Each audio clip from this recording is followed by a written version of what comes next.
This is me. Writer, photographer, filmmaker, and world traveler. But I wasn't always like this.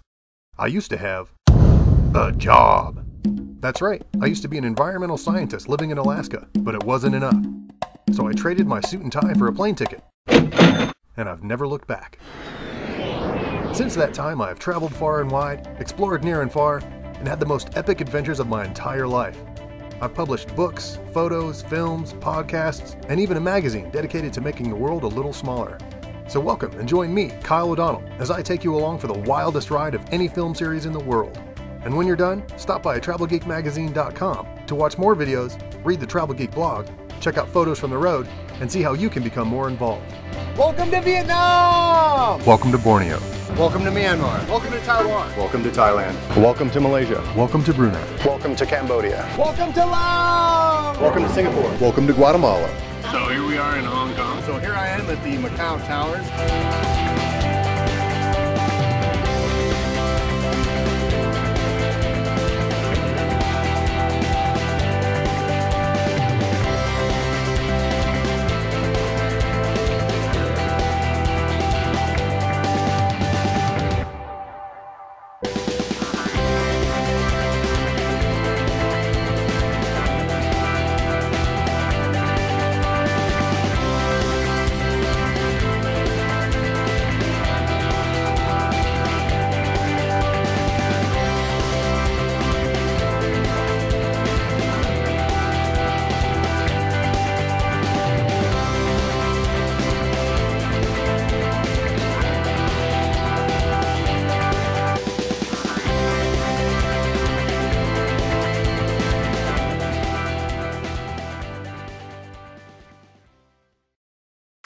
Opened only in the last couple of years to large-scale foreign tourism, Myanmar is one of the world's last great untapped cultural mysteries. Listed one spot above North Korea on the Failed States Index and currently still on the red list for the Genocide Risk Index, Myanmar is a shining example of a nation that's packed absolutely to the brim with amazing people and profound cultures that's been isolated from the rest of the world and held down under the thumb of an oppressive totalitarian regime. The country is overflowing with natural resources like teak and oil and gas and precious stones and metals, yet it's racked with fuel and power shortages. The annual average income is abysmal, and the stability of their currency is among the flimsiest in the world. None of these aspects, however, were wrought of the common people. Their cultural and economic status has been systematically stripped away by the authoritarian military dictator Tan Shui, along with his de facto military leaders. And while my travel documentaries don't normally focus on the history of the world's worst civil rights violators, this film will touch on those atrocities, but also offer a topical guideline as to how to avoid those pitfalls that benefit the government and keep the money in the hands of the locals. Because despite the very real threat that creates this continuing strife, these spectacularly friendly and richly diverse Burmese people are well worth the sensation of blending risk and reward in a trip you'll never forget. Welcome to Myanmar.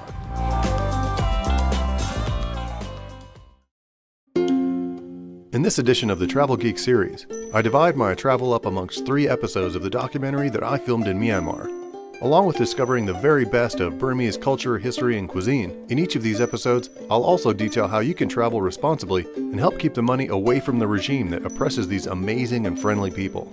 So keep an eye out for tips and tricks on how to navigate the nation and do as much as possible to support local markets and help those who need it most. In the first episode that you'll see here, I traversed the newest capital city in the Burmese history books, Mandalay. While there, I first head to the outskirts of town to check out historical destinations. Then I return to the inner city and head straight for the monolithic Mahamuni temple. Then I visit an ages-old student monk ceremony, and then sweat my way through the city's relics. I end my journey with a bike tour through the city center, where I eat, ride, and discover the city's historical and cultural gems.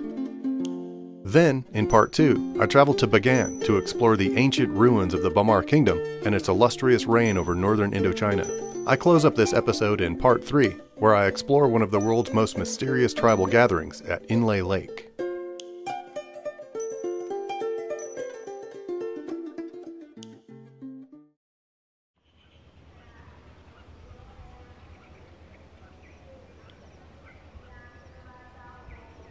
All right, so here I am at what I think might be the final stop on the horse cart island, as I'm dubbing it. It's basically just a watchtower. It was built in 1822, and it's kind of like falling all apart all over the place. You can even look at it and tell it's just like, it's leaning way, way over. The columns here that are basically kind of falling up against the building and everything like that. The remnants of the ones that have already fallen and everything over here kind of speaks to it not having much of a future. But the good part is it's surrounded by all these white pinnacled white tip pagodas over here, and you know, it's a decent area. It's just not a whole lot here.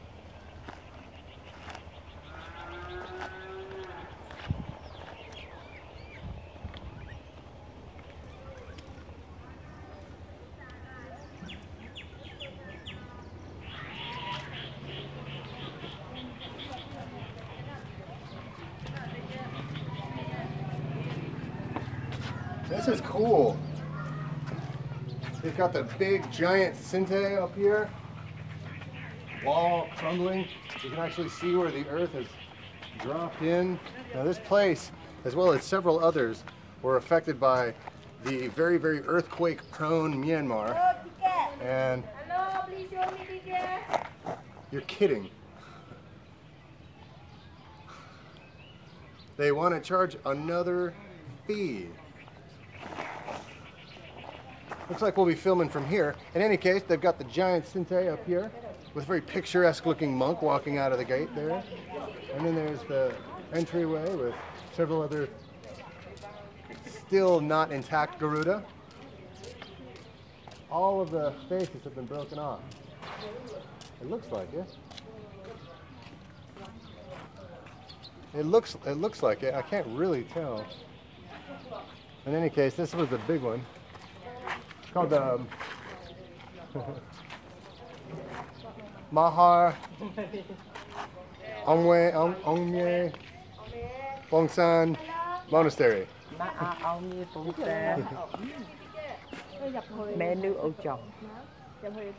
Yeah. It's such a shame that I'm not going to be able to see this. I have spent the maximum amount of money that I'm going to spend on this trip, and now I actually came all the way here. It took me 8 hours today. We're at 4 o'clock. Got all this way, and they want another 10,000 chat to see this. They kind of know they have you, right? They get you here, nobody tells you beforehand, and then they get you here, and it's like... You have to buy a Mandalay already, is it? Well, the guys that you just hop on the motorbike with, they don't ever tell you. Do you know what I mean? Yeah, exactly. Yeah. I think maybe the hotels would, or something like that. So they threatened to call the police on me because I walked to the outside of the gate. Rather than opting for the expected bribe that these government workers were hoping for, I decided to try and get one of them to tell me on camera what they had been telling me off camera, which is that once they caught me there, if I didn't pay them monies in addition to the gate fee, I'd have the police called on me. You don't want to say anything else? My first experience with government employees was not a pleasant one. Even though I never entered the compound, I was told to leave if I didn't pay their government tax. Off camera, they were making rude hand gestures and comments. But once the camera came on, it was all silence and blocking the view. These women were quite practiced in what to do when the camera was on. This lady even followed us back to the ferry, where she quickly hurried up the hill to summon someone who likely would have given us even more trouble if we hadn't given them the slip. Remember that, like anywhere else, your interaction with the government and its employees should never be seen as a reflection of the common people. Never judge a population by their government.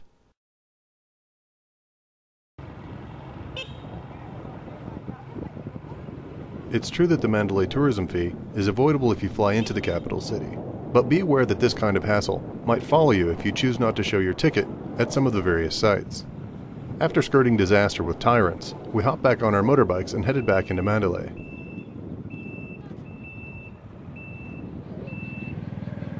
No matter which direction you go in Mandalay, you're bound to come across this gem, located southwest of the city in a suburb called Amarapura.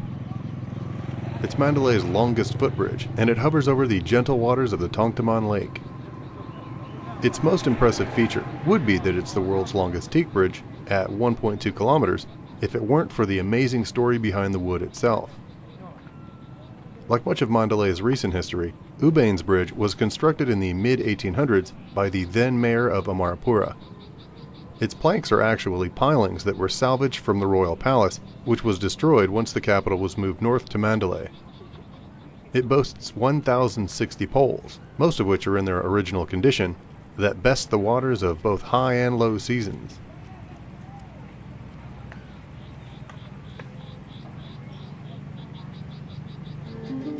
It's something of a city pastime to gather here for sunset and walk very slowly across the bridge and back. You can walk across and paddle back, or have your driver pick you up on the eastern or western ends. Bain's bridge isn't too far outside of Mandalay proper, so it might be something you wind up seeing on your way into or out of the city.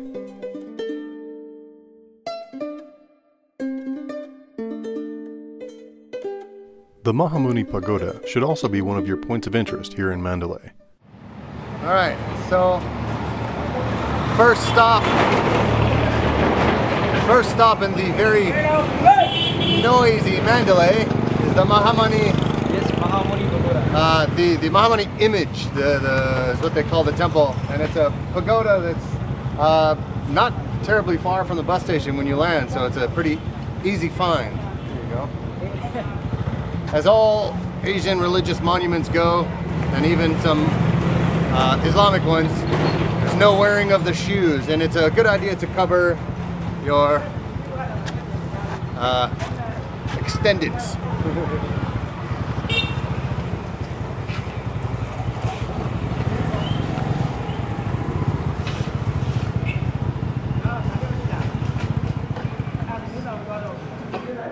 After a series of fires, this temple was rebuilt one final time in the 1800s, which is also how old the paintings are that can be seen on the vestibule walls. So if you want to record in the Mahamuni temple, you have to pay a $1 fee, but that allows you to take pictures of this guy right here. Wow. All around the inside of the temple, they've got these amazing paintings. Really, like, I say amazing, not necessarily in artistry, but they're really old. How old are these? How many years? I think 200 years. 200 years old?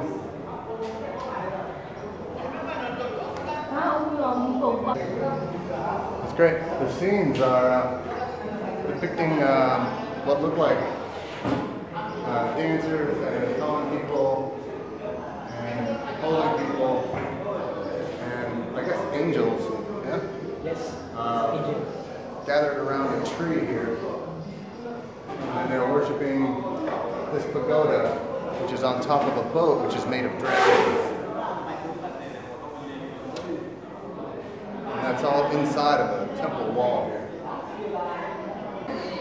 It's all got cracks, and some of it's chipped away and falling off. This is not trussed up for tourist benefit. This is the real deal. Located southwest of the city, the Mahamuni Paya is a place of annual pilgrimage for the Burmese people. The greatest reason for this, and undoubtedly the star attraction of the site, is the Mahamuni Buddha. Mahamuni translates to the Great Sage, and is referring to a 4-meter-high, seated Buddha at the pagoda's tomb-like center.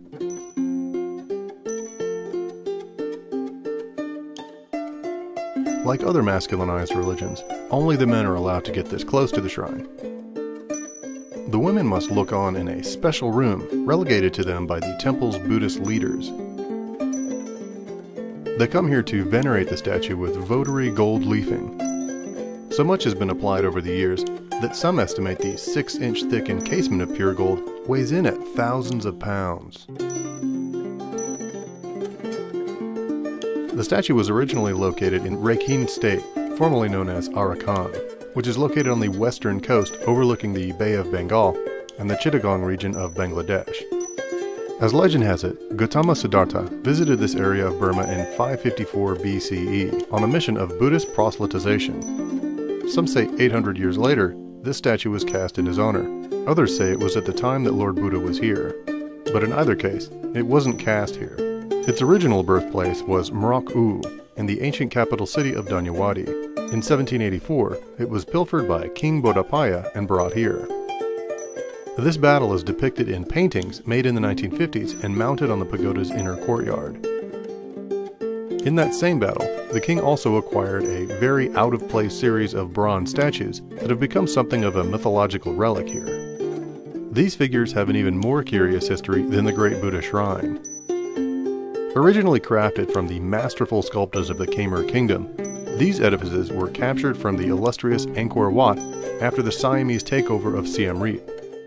They were then brought to Thailand, where they were again taken as the spoils of a great battle between the Bamar and Siamese armies. There were said to have been many more statues, but that they were melted down in order to make cannons to support Mandalay's defense against the British in the 1880s. People come here and rub the statues, believing that they will heal them or bring them good luck. The most popular of them being Lord Shiva and Aryabhata, the multi-headed elephant. These women are touching the statue and then touching themselves, an activity which denotes their belief that the statues have healing powers. So here I am at the Spoils of War section of the temple, and these guys, elephants and guardians and various other ornamental, there's a shinte, the wolf with the lion's head on it and everything like that. These were originally created in Thailand, stored in the Angkor area, and then when Angkor was defeated the final time, between the last Burmese-Thai war, they were taken from the temples and placed in this area, and now they're here kind of in like a museum setting. It's supposed to be good luck to touch them. But who knows, maybe it's Thai luck instead of Burmese luck.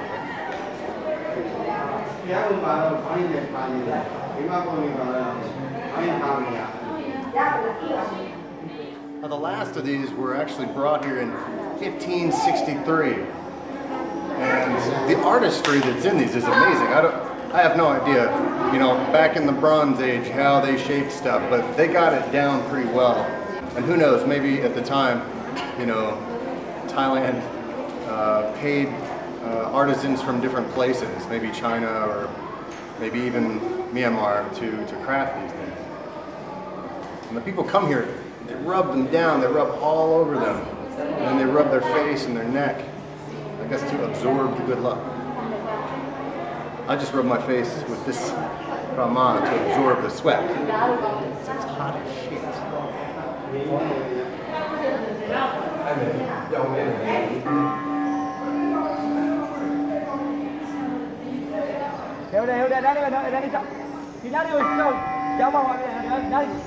Because the Mahamuni temple is an important place of pilgrimage, parents bring their children here, dress them up in their finest ceremonial garb, and perform coming-of-age rituals.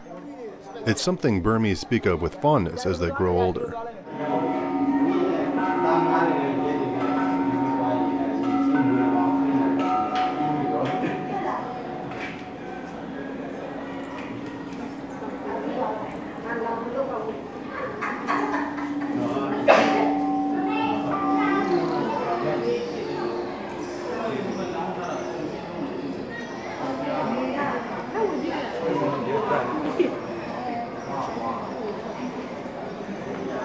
Now this is insanely impressive. This is a large, it's kind of like a gong, but not really. It's hanging on a large chain. It's a larger version of the bells that they come and they normally has a high-pitched sound, but I have no idea what this one sounds like. Maybe we should hit it. It's huge.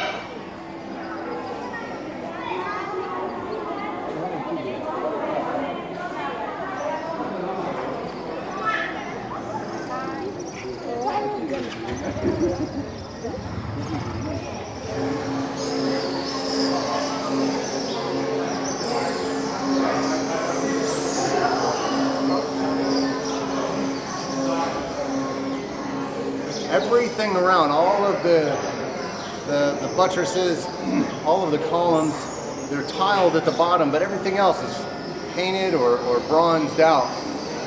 It's reflective even, so it looks like it's well maintained.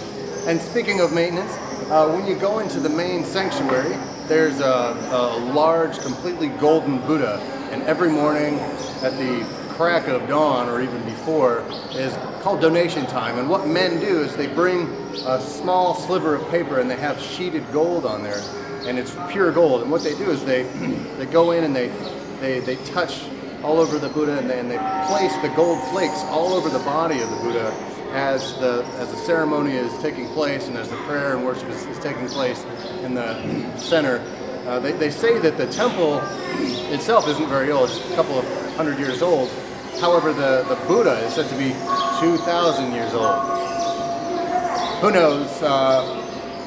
It's either historian or local lore that is correct on various accounts. I mean, it's Myanmar. They didn't keep the best records 2,000 years ago. But the place is absolutely gorgeous.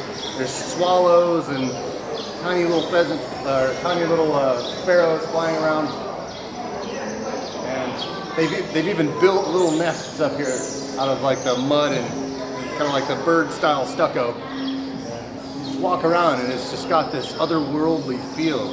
It's got echoes everywhere and people are just kind of meandering through the columns. There's no walls inside, so it's all open, but it's isolated by corridors because you're within the column.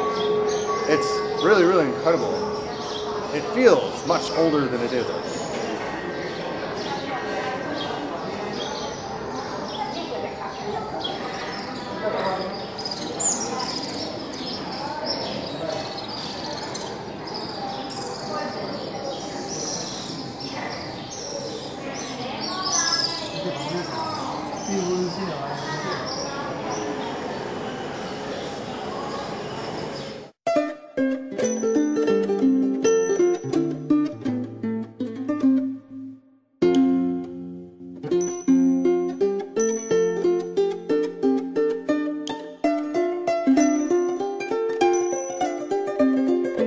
Noted in Lonely Planet as worth avoiding, the Mahaganayang is nothing if not an interesting experience, if only for the contrasting and even depressing state of affairs that occurs right around lunchtime.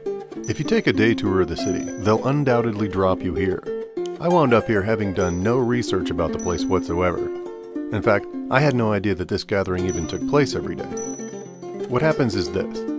If you arrive early, say around 10:30, you'll note the completely serene and seemingly voiceless audio landscape of the temple. You walk through the sleepy alleyways and see that there are young monks in training in just about every nook of the place. Just when you've snapped a couple pictures that accent that misty air of the morning with the infrequently bobbing bald scalp, the monk students start to form into a line.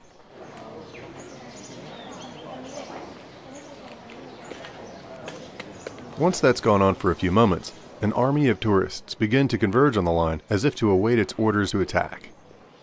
And with them appears their mechanized arsenal of point-and-shoot cameras and smartphones. The young men, shrouded only in their robes, become visibly nervous and unendingly intimidated by this spectacle. It's a bit tragic to watch the unrelenting onslaught of gazes and the barrage of strobes, with these young men at the very center of it all.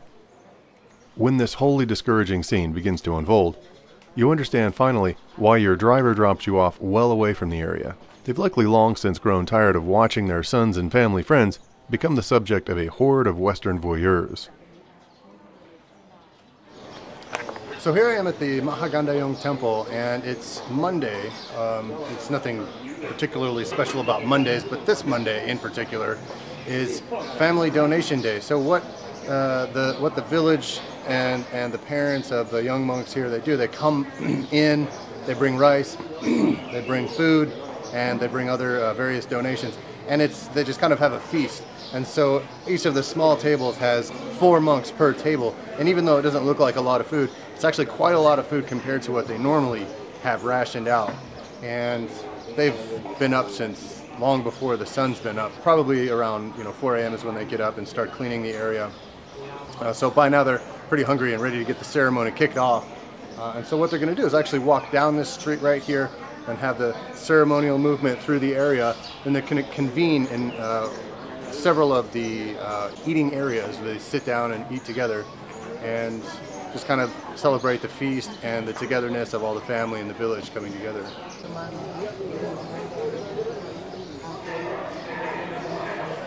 In this particular monastery, there are more than 1,000 monks living in one area. It's the largest one in Mandalay, probably comparably one of the largest ones in Southeast Asia, having that many monks here studying, praying, doing samadhi, and of course they also go to school here and commune here, things like that. Looks like they're ready to go.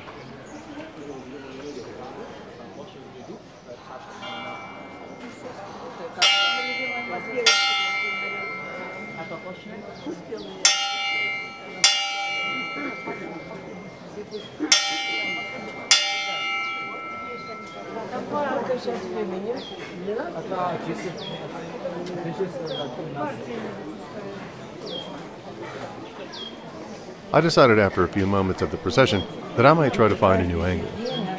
I had my producer find me someone who could bring me behind the scenes and show me the preparation, the cooking, and the technique perhaps that might go into feeding this many boys. I found out a lot of interesting things. Firstly, this particular Monday was a serendipitous one. Today was a special visitation day. It was a day when the family members and village friends bring by numerous offerings and donations to the temple school.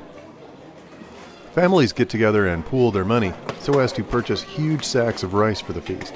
They also bring in snacks and goodies, which the boys haul in by the cartload and very happily distribute for munching on later. They bring in herbs, spices, and veggies, from which they make everything from chili sauce to curry. Some of the wealthier families brought by ice cream, which I found out was not a common treat. Of course, you have to be careful when it comes to glass dishes, which is also a rarity in this temple. Learning humility also means dining with humble eatery.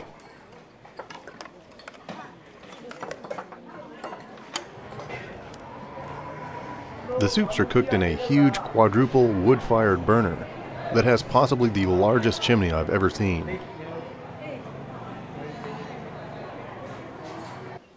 Quaintly named fish balls are also a delicacy here, where generally only rice and chicken are served. They're pulled from a kind of an amalgamation of fish meat and are squeezed into cookable bite-sized nuggets. No direct contact with foods being prepared can be done with the left hand. Of course, the families are expected to eat separately from their young student relatives, but they get to see them in the procession, and of course, they're reunited with them after their year of mandatory monk service.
My last stop on the motorbike tour was to be the Sagaing Hill and the Sunuponyoshin Temple, the name I'm going to murder in a couple of moments. There's a $3 government entry fee, normally collected at the main gate. However, if you avoid the main gate and head around to the Mingun Road entry, there may be no one there checking tickets. There's also a checkpoint at the Old Ava Bridge, but there was no checkpoint at the newer Sagaing Bridge at the time of filming. So here I am at the Swagapomyash temple. It's the pagoda, and it's a slow, steady 20-minute grade all the way up. So I've got my ridiculous looking krama. I already stand out as a white guy. It doesn't really matter how silly I look, I figure. It's midday. It's 11 o'clock in the morning, so it couldn't really get any hotter. It's going to be right in the middle of everything where there's horrible light and all this stuff. But the motorbike trip throughout Mandalay is totally worth it. If you're looking for something to do to take up the entire day for anywhere from $15 to $20 for one motorbike to just drive you around and take photos. They'll stop where you want, they'll go fast, slow, whatever. They'll follow processions for you and get cool shots. And they'll drive you up here where they leave you and make you sweat while you walk 20 minutes straight up a hill. Better get started. Don't want it to get too much hot.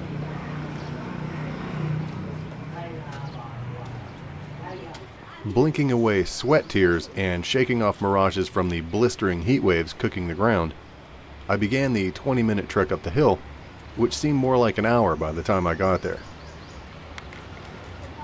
Luckily, there are little tiers to the steps, which act as minute plateaus of respite from the daunting climb. And they even leave out water for the parched devotees making their way to the top.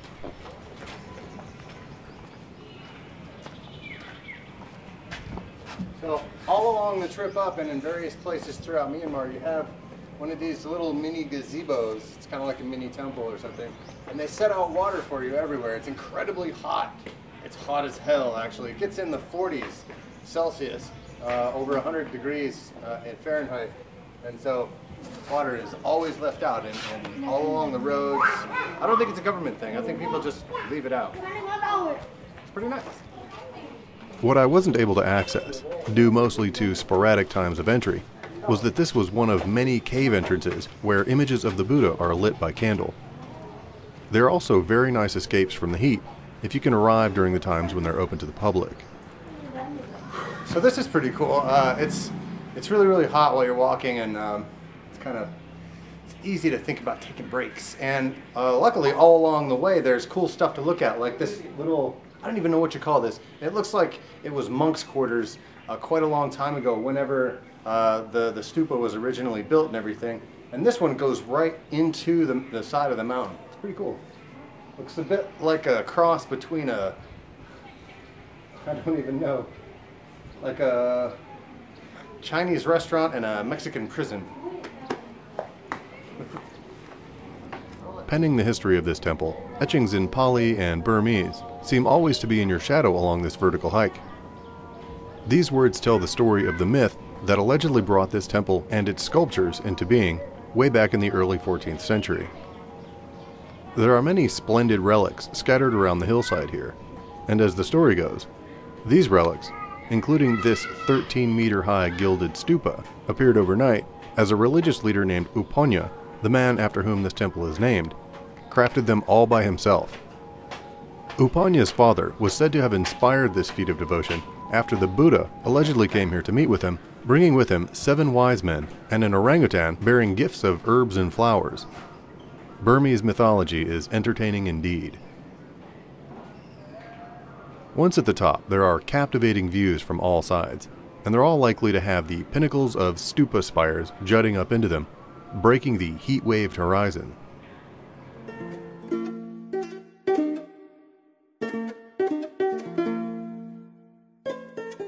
On a clear day from Sagaing Hill, you might also catch a glimpse of Mandalay 12 miles to the northeast.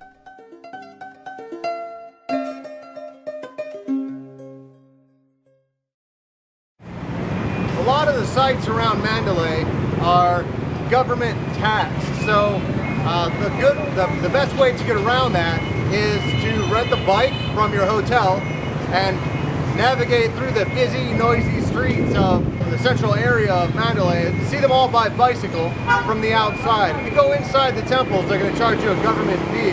So, best way to keep the money in the hands of the locals is hop on a bike and see the city that way.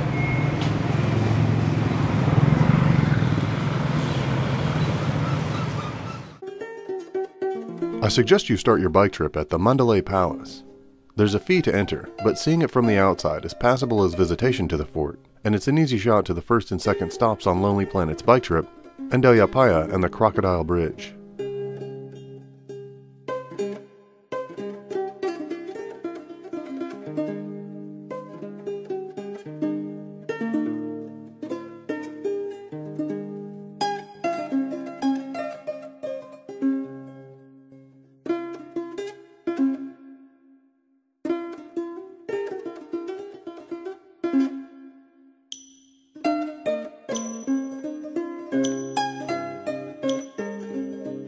Be mindful when you're riding that just off the major roadways lie some of the most interesting little hideaways. This one, accessed through a random alley around 91st Street, led to a monk's barracks, which may as well have been miles away from the noisy main artery of the city. There were only faint motoring sounds, which had all been replaced with the serene sounds of nature. If you see a curious entryway, take it. So here we are at the second stop in the bicycle tour of central and western Mandalay, and this pagoda is called Inle Lake Pagoda. The Burmese word for pagoda is paya, so this is the Inle Lake Paya, or Inle Lake Pagoda. Inle Lake Pagoda is right about 1 block from 89th Street. There's thousands of pagodas. There's probably 1,000 pagodas just in the Mandalay area, which to my mind makes it seem like there's probably hundreds of thousands of pagodas throughout the various cities in Myanmar. And because pagodas or payas are so common, it makes me think that there's probably literally pagodas in the millions throughout the entire country, because of the fact that every single place you look, you're probably no more than a mile from at least a viewing point of some pagoda somewhere. It's just incredible.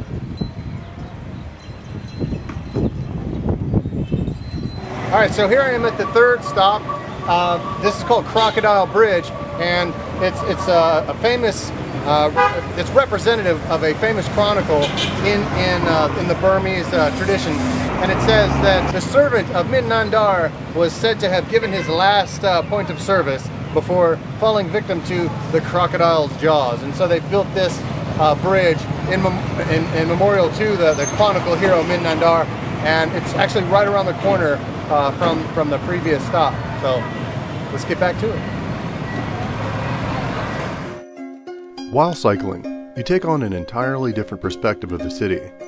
Standing on the sidewalk, looking in on the commotion of the traffic, Burmese are basically lazing around the roadways. It's not like the traffic in Korea or Vietnam.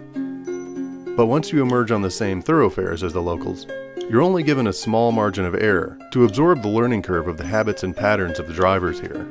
Try not to get overwhelmed, and be mindful of the idea that drivers here are not angry. You may find someone that's in a bad mood at that particular time, but it's just like driving at home. It's not personal, and they'll be on their way momentarily.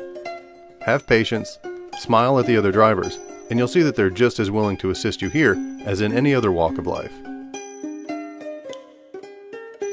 One caution, however, that I've learned from the Asian mentality of driving is that if drivers see an opportunity to go, they generally will. Many times they won't look before merging into traffic. But they won't just gun it into the lane. Most of the time they'll slowly enter the flow of traffic, expecting that others behind them will adapt for the change. Keep in mind that this is not seen as rude to do this. They're just trying to get to their destination just like you. Nestled in the labyrinthine alleyways of the West Mandalay sprawl is the Kinmakontuk Monastery.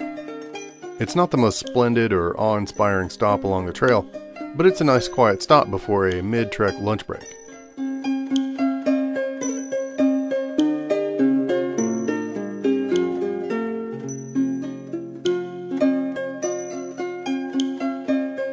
If you're following Lonely Planet's prescribed bike ride, there are plenty of options along the way for lunch, but they'll all pretty much work the same, and most of them offer pretty much the same dishes.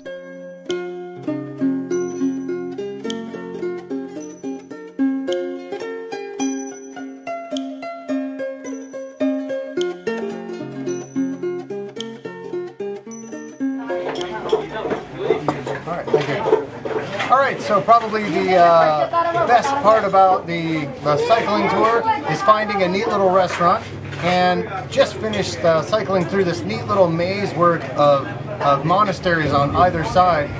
Each of them have maybe a 6 foot tall wall, 5 to 6 foot tall wall on either side, very old wall.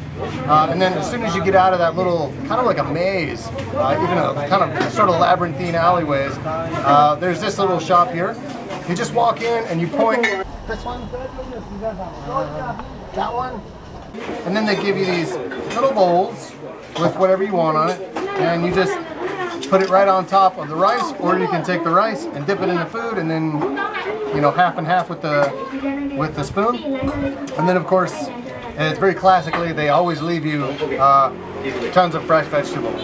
So this time I got some steamed, actually fried vegetables, carrots and cauliflower and celery and things. And then there's this stuff which looks to be, might be some little bits of tripe in there. There's also some mushrooms, some green beans, and possibly even some eggplant. And this one, I haven't tried it yet. I've wanted to. I've seen it on the menu a couple different places. It's artichoke hearts. That smells good. And then they have kind of like a cream corn. And then of course, I got the vegetable soup, which I'm going to enjoy thoroughly. It looks really good. Actually smells like American or even Italian style vegetable soup that you would get at like Olive Garden or something. So let's dig in.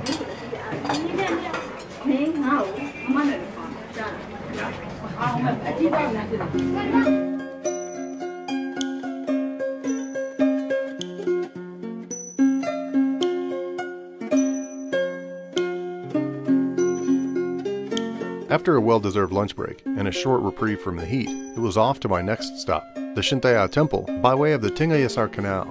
Pedal across and stop in the middle if you happen to be there during sunset. Alright, so my round the central and western Mandalay bike trip has taken me through town, through alleyways, in between monasteries and Buddhist schools and barracks, and to actually even a footbridge here that crosses this channel. On the other side of this channel is actually the Ariwadi River, and on this side of the channel is the Chantaya Temple. And the Chantaya Temple is pretty cool. It's got a golden stupa. It actually looks, they say, better in the daylight than it does in the evening light. I don't know how that's possible, because the golden hour in the evening and in the morning is when the sun kind of lights everything up with this golden bath. With this, the sun sort of bathes everything in this golden light. In any case, the Chantaya Temple is famous because it has the Buddha relic inside of it, the image of the Buddha that's supposed to be have belonged to the ancient Indian emperor named Ashura. Ashura, I'm not really sure about because I don't know that particular history, but perhaps I'll find out in the days to come. But in any case, the trip is very relaxing. It's very easy. If you cut out all of the heavy traffic and the honking and the noise and the smog and the heat and the light, it's pretty enjoyable. So, and this is one of the benefits, being able to just come through. This footbridge is completely abandoned, basically, and there's just kind of people found a nice windy, shady spot to take a nap and sleep away the afternoon. It's very cool.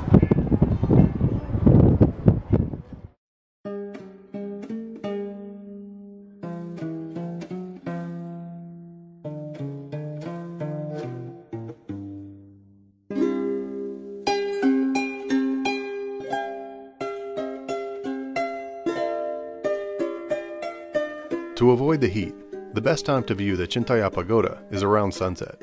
Some of the local homeless population call this temple home, as it has become something of an underdog temple, not necessarily catering to the same tourist appeal as other temples, but be that as it may, it's jam-packed with some of the best relics you'll find in Mandalay.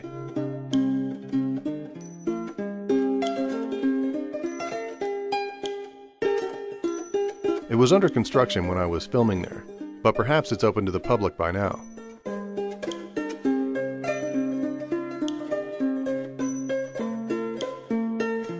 My producer, a devout Buddhist, was allowed to enter with me because we were filming, so she snuck in a quick prostration in front of the temple's relic, an honor among female Theravadan followers.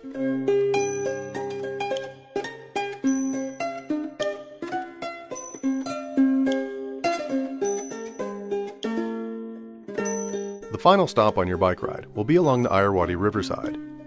There are a few cafes where you can sit and watch boats be loaded and unloaded along the shipping docks. And after you head back, you'll find that there's a straight shot back to 84th Street from Pinya Street, where you'll be once you see the docks. The docks are very interesting to watch, along with the infrequent, nearly empty tourist boats passing by, and the locals washing clothes, bathing, and cooling down in the water. The men and women who work in the shipping boats look as though someone forgot to tell them this is the 21st century. These men engage their back-breaking work in scorching heat and oftentimes without shoes. They carry the goods along thin planks to the riverside and then hand carry their haul up to trucks, which then distribute them around Mandalay. There are no uniforms, no foremen, no regulation whatsoever. This is strictly black market business, operating much the same way it has for hundreds of years, and it perfectly represents the true Myanmar that exists today.